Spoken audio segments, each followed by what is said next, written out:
Rap music, from its very inception, has been surrounded in controversy. From the anti-authority attitude of NWA to the inception of hardcore gangster rap that cost some of the most iconic rappers of all time their lives, the genre has undergone several changes and evolutions over the years, and currently dominates both popular culture and the Billboard charts. But as with any genre of music, there are those out there that push the boundaries of what is socially acceptable. When people think of offensive rappers, they may think of 50 Cent and his legendary feuds with other celebrities. Maybe they think of Eminem and his controversial, edgy humor that he often mixed in with his lyricism, or they may even think of the early works of Tyler, the Creator, with lyrics about murder and assault that bordered on horrorcore. And while all of these answers are valid, there remains a certain subgenre of rap that has received a lot of attention from the mainstream hip-hop community, and a specific individual within it who is undoubtedly on a fast track to becoming one of the most infamous figures in the underground rap scene today.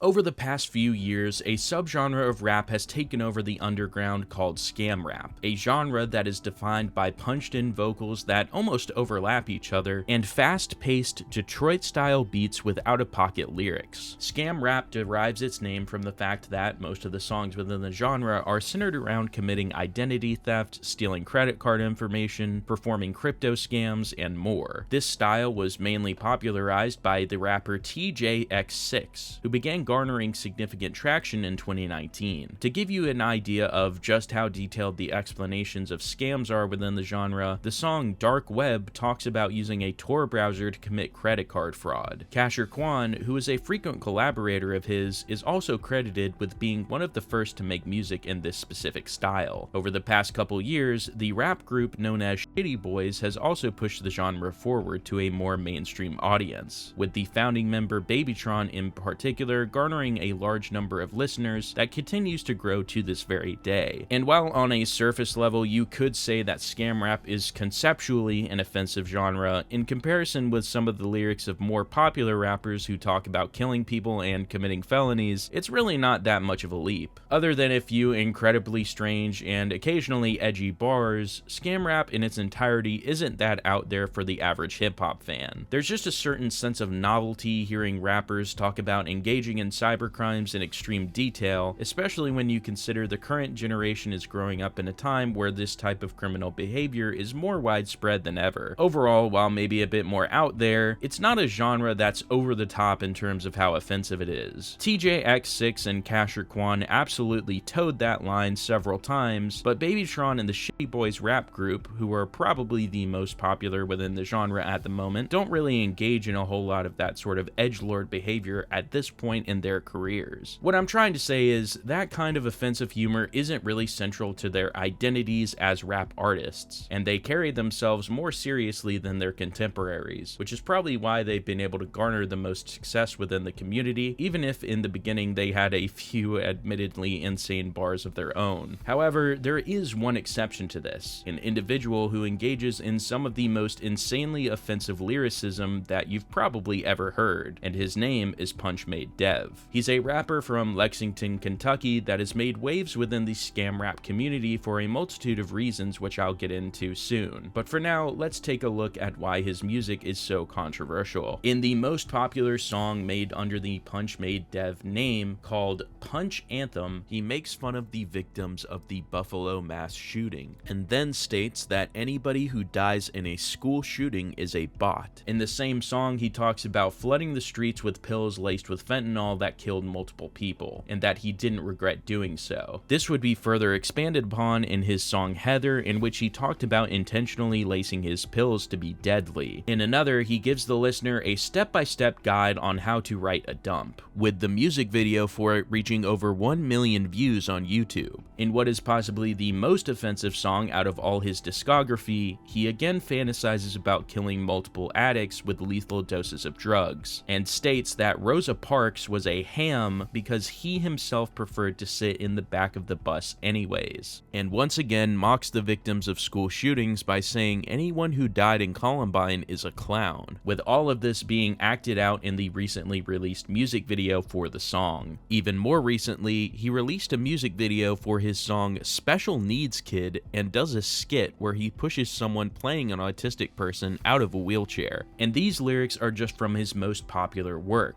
The list of strange, out-of-pocket, and sometimes downright depraved lyrics goes on the more you dig into his music. Dev's music videos have been reacted to by countless people, the most popular of which being on TikTok, with people in the comment section expressing their astonishment that this was even real. Of course, with controversial lyricism also comes criticism. There have been quite a few people on Twitter and TikTok that have expressed a genuine dislike of Punchmade Dev and his style, with one individual on Twitter even going so far as stating that they hoped he got robbed. But how exactly did Punchmade Dev get to the point where he is now, and why does he engage in this sort of behavior? Well, to understand this, we have to go back to the beginning. Devon Turner started his online career in the same way that a lot of people do, by playing video games. Specifically, he focused most of his attention on the basketball game series NBA 2K, and over time began to accumulate a decent-sized audience of fans, along with a few connections in the YouTube community. However, there's only so much creative fulfillment one can get from NBA 2K videos, and Dev decided to start pursuing his true passion, which was music. His first truly successful track was called Track Meet, and it capitalized on the meme rap wave that was still alive and well when it was released in 2018. The melody was a sample of the iconic AT&T ringtone, with hard-hitting trap drums and 808s behind it. With his aggressive flow and a music video that featured him in a ski mask, the song became a hit, today sitting at over 18 million plays on Spotify. While he still had a ways to go, this taste of success proved to Devon that music was worth pursuing, and he began dropping music on a semi-frequent basis. Most of the songs that he released in this time period are completely lost to time, with the original music video for Take Flight even being removed from YouTube. In an effort to distance himself from his reputation as an NBA 2K YouTuber, he renamed himself to Punchmade Dev and privated all of his old gaming videos. By 2019, he had begun listening to the new wave of scam rap that was starting to take shape, and decided that he would try his hand at the genre and began releasing music in that style. In an interview he later gave in February of 2020, he stated that his biggest inspiration was YBN Namir, and that his playlist was filled with Casher Kwan, Shitty Boys, and most notably TJX6. He began to accumulate success with songs such as Scam Jesus grabbing people's attention within the community. The music video for this song has garnered almost 2 million views, an impressive feat when you consider how hard it is to break into the music industry. As time went on, he began to make connections with other rappers, which is when he truly started to become controversial. Later that same year, Punchmade Dev would come into contact with TJX6, whose career was still doing fairly well at this point. Devon would claim that he scammed TJX6 out of a feature, which would escalate into a large-scale feud between the two. The two would argue on Instagram Live, with TJ stating that Dev was basically lying about his scamming history and that he couldn't actually back up anything that he rapped about. Well, however long ago that was, you said he scammed me for a feature. You bro. said what? You know you didn't scam me for no feature. I scammed me for a feature. Why'd you come on here to talk about the past? We're not here to talk about memories. No, nigga. because What's the you like future, you bro? cap, like you all. I'm cap, not no. bro. Listen, You gotta stop being like you. You're not no shooter. You a 2K shooter nigga. that get I all don't green. know what you think I am? What does your opinion got to do with?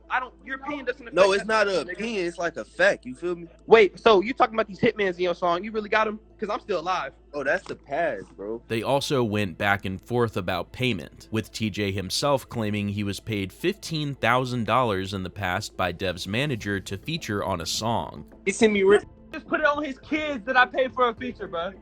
15 racks. Didn't pay me 15, bro. 15 racks. But I thought I didn't even have 15 racks. I'm talking. I said your manager. Oh man, bro. You really?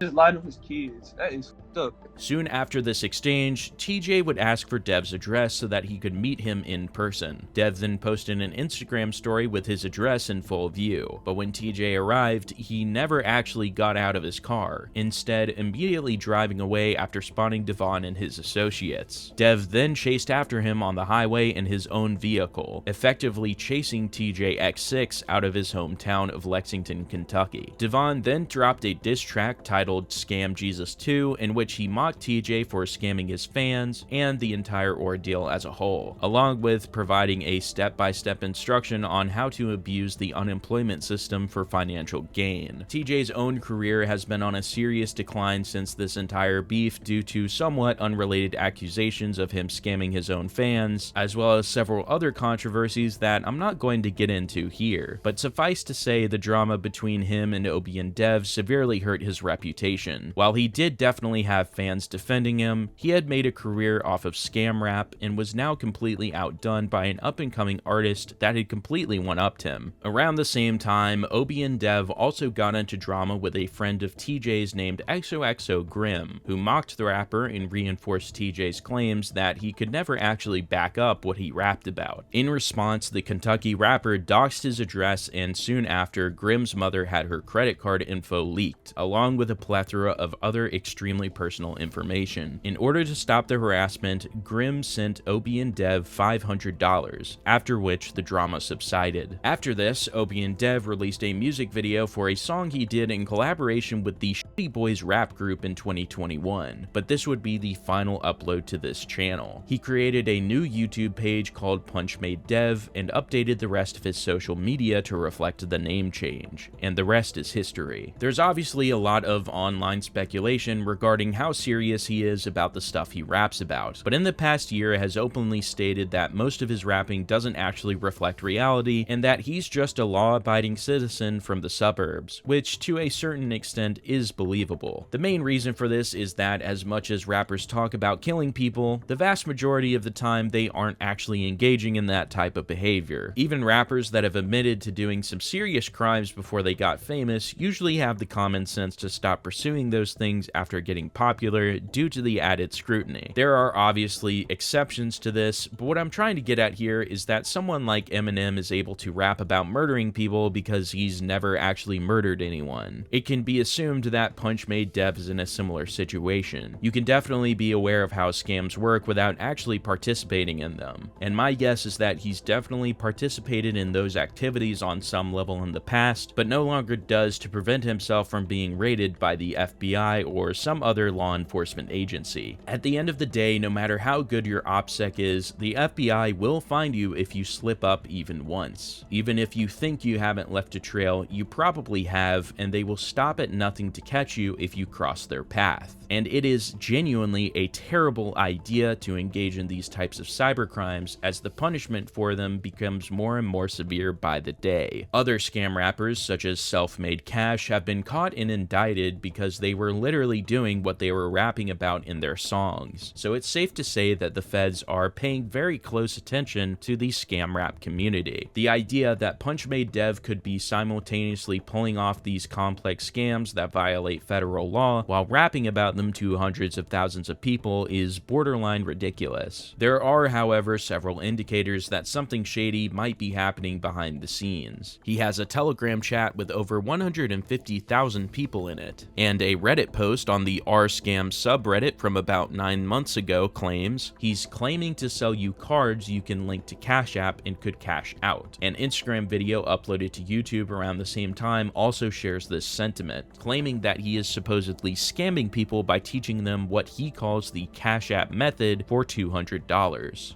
It's all he did, bro. I'm finna do the math for y'all. Cause mind you, twin, he posted a picture. He posted a picture. He got $3 million in his bank. 1,000 people in his Telegram. He charging everybody in his Telegram $200 for the Cash App method. That's $3 million, bro. That's where his money came from. Like, y'all folk want to be honest, bro. Y'all paying for that man whole life. On his website, there's also a link to what he claims is a bot that could bypass two-factor authentication, which obviously isn't a good look whether it's real or not. In addition to this, he was recently visited by the YouTuber Tommy G, and throughout the video, he supposedly performs multiple scams, such as taking $10,000 out of the bank among other things. When asked about how he gets away with these things, he states that he uses a VPN and a proxy server, which is an extremely convenient thing to say, but like I said before, if the feds really wanted to catch you, then they absolutely could, no matter how many precautions you take. He obviously has a lot of knowledge regarding cybercrimes as shown in his music, but determining the actual extent to which he's participated in these activities is extremely difficult, which is most likely an intentional attempt on Dev's part. For me personally, I think his extremely offensive lyricism and generally abrasive persona are very much a character that he plays into, but whether he's currently committing serious crimes is something that only time will tell. Whether you hate him or not, the fact is he's proven to the online world that he plans to be around for quite a while, but we'll just have to wait and see whether he stands the test of time or if he'll be met with legal or social consequences in the future.